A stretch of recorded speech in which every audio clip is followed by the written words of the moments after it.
the Iron Curtain. Beyond this barbed wire, beyond the patrolling guards and roadblocks, beyond the barren border strips sown with deadly landmines, lie the captive nations of Europe, silent and oppressed. 70 million people in the captive countries of Czechoslovakia, Poland, Hungary, Romania, and Bulgaria, people who have known national freedom and who have historically fought for it, are now ruled by Soviet-imposed communist governments, cut off from the outside free world, fed on Soviet propaganda, subjected to brainwashing and lies, isolated from truth. But from the peaceful land of the free world, there is a voice that penetrates behind the Iron Curtain, reaching out to the captive people, bringing them hope and encouragement, and above all, truth. It is the voice of Radio Free Europe. This voice is your voice, for Radio Free Europe is an American project backed by millions of private citizens through the Crusade for Freedom. This, then, is a report to you on your investment in the fight against communism. Not long ago, 80 private American citizens from all parts of America and all kinds of American life arrived in Germany as representatives of more than 55 million American people through national, civic, religious, business, labor, veteran, and women's clubs and organizations. The purpose of their trip was to learn what has been accomplished by Radio Free Europe in the few short years it has been established. They went to find the answers to these basic questions. Is the work of Radio Free Europe necessary? Can it be done better any other way? Is the work effective? The warm welcome your representatives received in Berlin was little preparation for the shocking contrast they were to see between life in free Western Berlin and life in the Eastern Soviet sector, sites that gave them a deeply impressive demonstration of the need to help the oppressed peoples, to give them strength, courage, and knowledge of the truth, so that one day they may throw off the yoke of slavery, of the need, in short, for Radio Free Europe.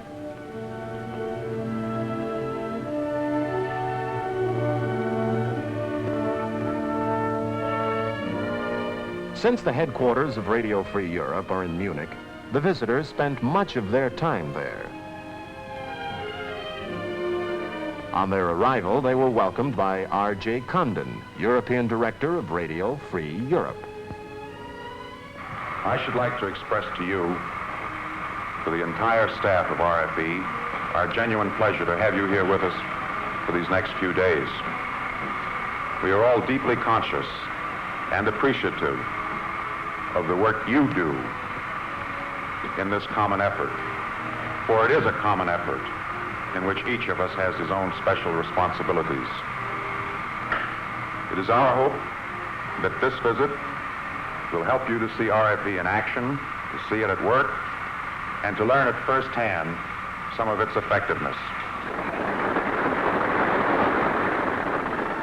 An extensive tour of the studios showed the group the carefully planned and effective ways that Radio Free Europe broadcasts across the Iron Curtain vital facts and truthful information to the captive people. Facts which the people use to create their own people's opposition to the communist rulers. As one communist official indignantly expressed it, Radio Free Europe carries out the function of the opposition destroyed with such difficulty by the Communist Party.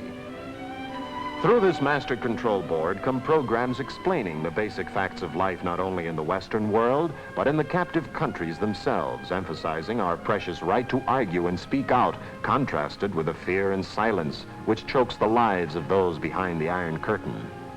And Radio Free Europe can immediately combat each Soviet program of lies and propaganda fed to the suppressed people. For in these rooms, 30 communist radio stations are closely monitored. Over 300 communist papers are studied. And the lies in communist news and propaganda are answered immediately. The truth is broadcast to the listening countries by the familiar, believable voice of a fellow countryman in exile in the free world. But it is not only news and informative programs that are broadcast. Programs for relaxation and enjoyment are also well represented. There are both comedies and dramas showing the free world's way of life and satirizing the communist puppet rulers. There are musical programs, youth and labor programs, programs even to the military and party members, women's programs, and fun for children. For only through reaching the hearts as well as the minds of the captive people can Radio Free Europe be successful. The communists fight Radio Free Europe with all their strength. They spend more money annually trying to jam out the Western broadcasts than Radio Free Europe spends transmitting them. And on the night of Stalin's death, Radio Free Europe initiated a device known as saturation broadcasting, which turns the Iron Curtain into a sieve and generates such powerful volume that all the Soviet jamming efforts come to nothing. Your representatives left Munich and journeyed to a small wooden building near the Iron Curtain border.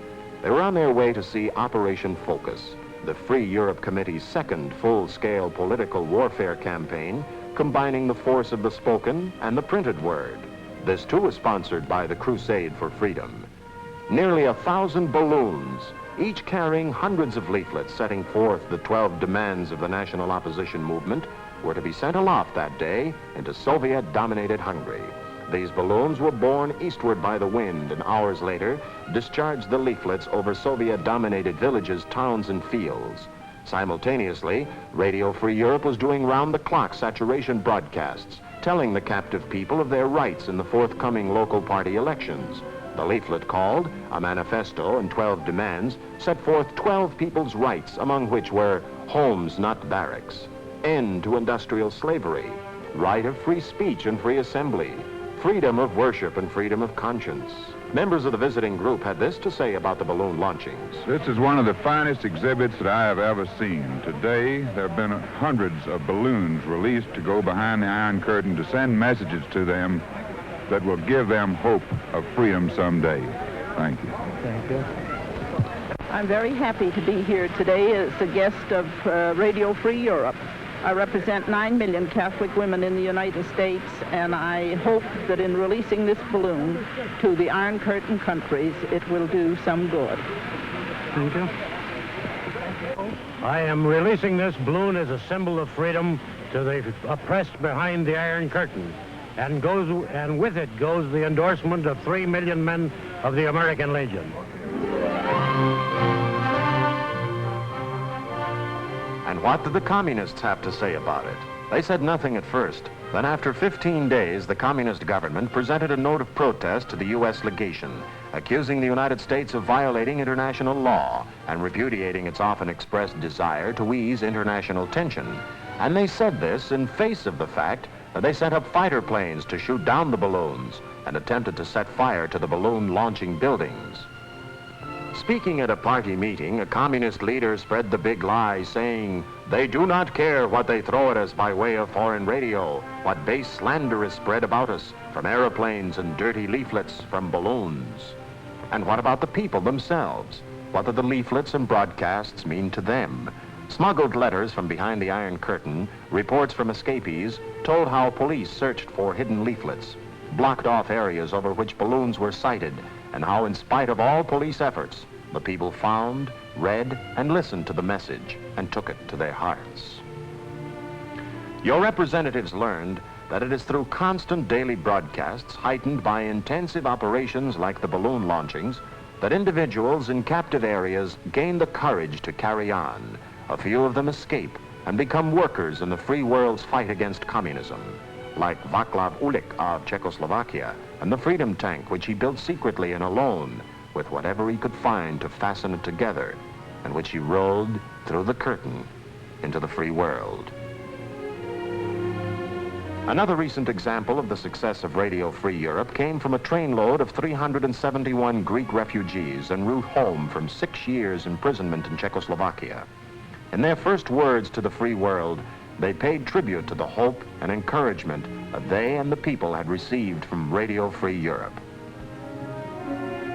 Another dramatic example came when Lieutenant Jarecki escaped from Poland in the Russian MiG plane in which he was training. Jarecki said the communists cannot kill 3 things: what Mother said about God in Poland, what one's heart dictates, and what Radio Free Europe tells us. The visiting group heard story after story like these, telling of the spectacular results achieved by Radio Free Europe. They were strongly impressed by the need for RFE by General Honan, commander of the U.S. sector of Berlin.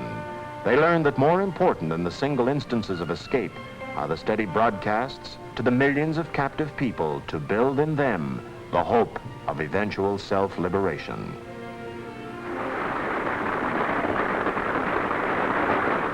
At City Hall, the group attended a reception given for them by the mayor of Berlin, and then went on to tour the new Free University of Berlin to learn more at first hand of the progress and rebuilding of West Germany.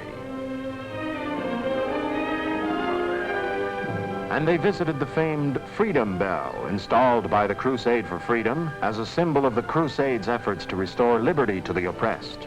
At the dedication of this bell in 1950, 400,000 Berliners were present, 100,000 of whom risked the trip from the Soviet sector to attend.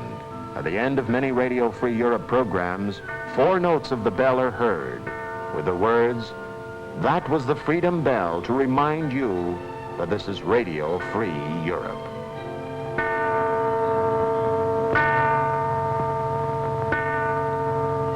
In Paris, on their way back to America, a high point of your committee's trip was their visit to SHAPE headquarters, where they were addressed by General Grunther, Commander-in-Chief of Supreme Headquarters Allied Powers in Europe.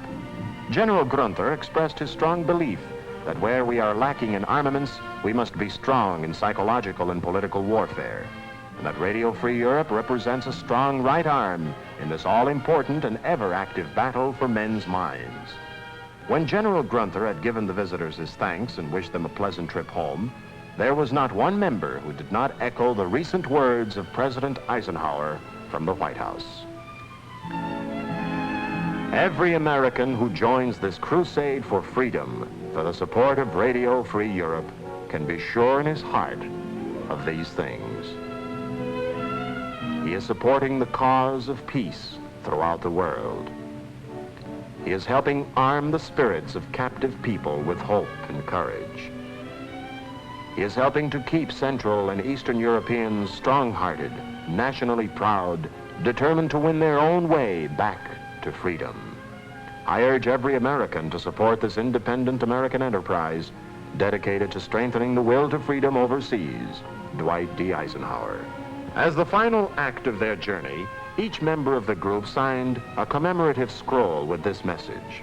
We, representing millions of American citizens, freely associated together in organizations which include all segments of American life, do hereby reaffirm the right of all peoples to live under governments of their own choosing, free from fear and oppression.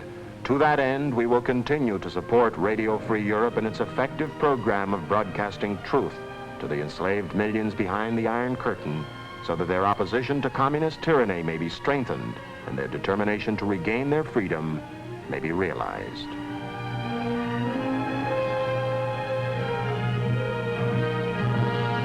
You have seen how your money talks in the fight for freedom. Keep your money talking. Radio Free Europe, through the Crusade for Freedom, needs your continuing support. Your dollars buy hundreds of words of truth broadcast from Radio Free Europe through the Iron Curtain. Send your contributions to Crusade for Freedom, care of your local postmaster. He will forward it, and your money will start fighting communism and working for peace and freedom immediately. This is the Freedom Bell to remind you that this is Radio Free Europe.